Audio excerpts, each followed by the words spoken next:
This video nga pala ay gagawa ako ng tortang puso ng saging. Saba pala ng saging yung ginamit ko dyan. At yan nga po, sinungkit ko na yung puso ng saging. Patalim yung ginamit kong asyag dyan. In fairness. Malaki pala yung puso na yan. Kaya yan. At yan, tanggalin na po natin yung ibabaw niya hanggang sa makita natin yung part na pwede na.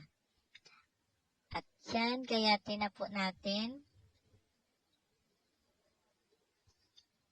Ang talim pala ng kutsilyo ko dyan, nagamit ko in fairness. Hindi sumasablay. Charot!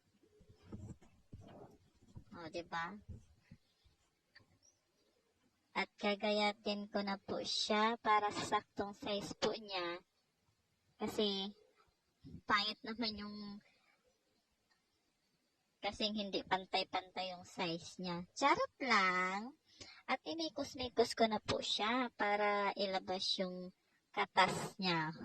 O, iba na naman yung inaiisip nyo dyan. para ilabas natin yung katas. Pipigain talaga natin, o diba? Imikos-mikos muna natin pa, tapos ipipiga natin, o diba? Lalabas na yung katas niya. Charot lang.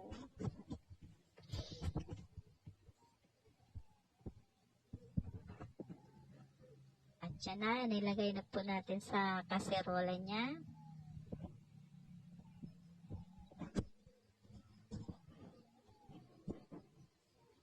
Diyan, nilagyan ko na po ng isang tasang tubig at asin. Ilalaga ko muna siya para madali siyang mabilis siyang maluto mamaya.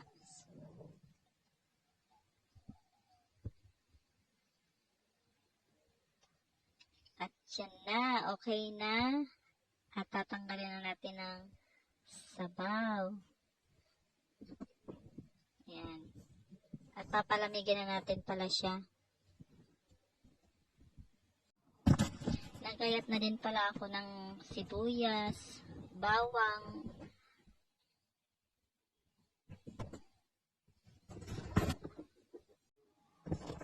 at itlog. Tatlong itlog pala yung ginamit ko dyan. Large ata ang ang size niya. Ayan, nilagyan ko ng magic sarap, asin, at paminta.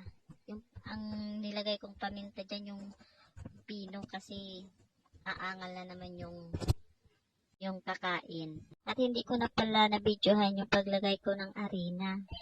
Kasi nalubat yung cellphone ko, o diba? Ayan yung rason, nalubat. At ayan na, nilagay ko na siya sa mantika. O, diba? Kumukulo na. Ayan na siya. Emergency ba? At ayan din, hindi ko na rin napakita yung pagbarikwa ba. O, ayan na yan. Basta ayan na yan. O. Basta, ayun na yun.